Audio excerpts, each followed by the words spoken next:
Hi everyone, Catherine here from Ink Finger Cat, and I'm back with a Make It Masculine card, this time for May. And I will admit, I filmed this a couple of weeks ago. And it was when I had been doing some scrapbooking and there were these sort of like squares left over on my desk and I wanted to get them used. So I thought, oh, Make It Masculine project. So the scrapbooking was like following a grid layout, and I'd used these papers, but I had some extra squares left over and some extra pieces of pattern paper left over. And these are all papers that I pulled from my 100 pattern paper challenge at the beginning of the year.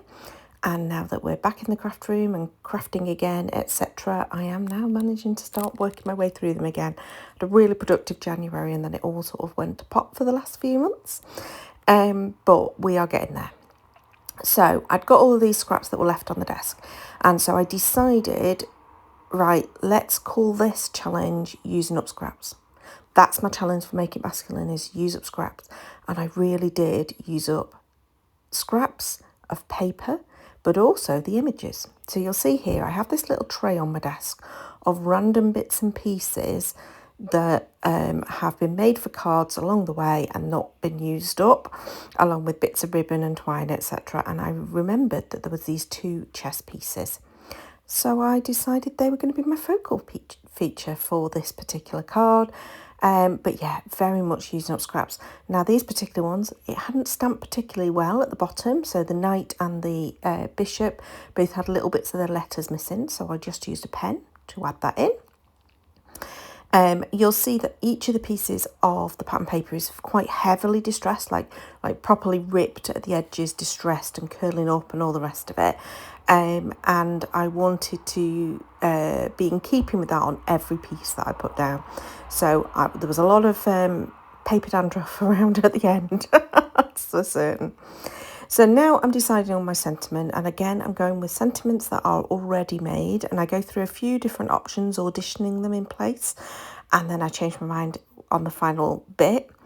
I did grab some of this wax thread and decided that that was going to be tied around just to add a little bit of different texture to the piece. The chess pieces are up on foam pads, and the sentiment will go up on foam. So that's sort of like some extra dimension. Then obviously all of the ruffling, all the distressing of the pieces comes in. You see, I literally changed my mind about 5 times there on sentiment. That adds texture. And I just wanted something that was a little bit softer. So I added in the wax thread, but obviously no bows, because it's a boy card. We don't do bows on boy cards. Well, sometimes I do, but most of the time I don't do bows. Just some bits of twine kind of on it, tied on it.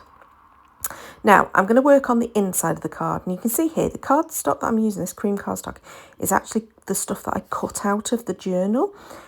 So those that have watched my videos of my craft room exploits will know that I was a bit ruthless, and I got rid of quite a few things, including some art journals that were half finished that I'm never going to finish.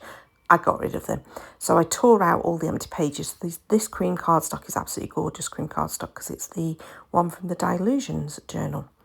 Now I am just adding in those sentiments that I'd auditioned on the outside and ended up putting on the inside instead. I've got some scraps of the paper there, and that's going to make my insert, but I have got another panel of this pattern paper and left over from when I was making my scrapbook page, so I decided to just add an amount of it. That's kind of generous for the inside of a card. I'm not normally that generous with stuff, but again, the purpose of this was to use up your scraps and your bits and pieces that you've got lying around. And you know what? I reckon that everyone will have some scraps and bits and pieces lying around that they can make a card out of. Now, it doesn't have to be a masculine card. Obviously, that'll depend on what your themes of your papers are. If you've got loads of pinks and peaches and florals and stuff, you probably wouldn't want to make it a masculine card. But I didn't. I had these papers, and I think it works really well. I hope you've enjoyed this. For those who are this far in and didn't know, I do a monthly challenge where I try to make a masculine card every month, because they're my least favourite to make. And also this year I'm very heavily getting myself involved in making sure I do something on the inside. So ticks both boxes. Please subscribe to see future videos. Please give me a thumbs up if you enjoyed it. Thanks for watching. Till next time, bye bye.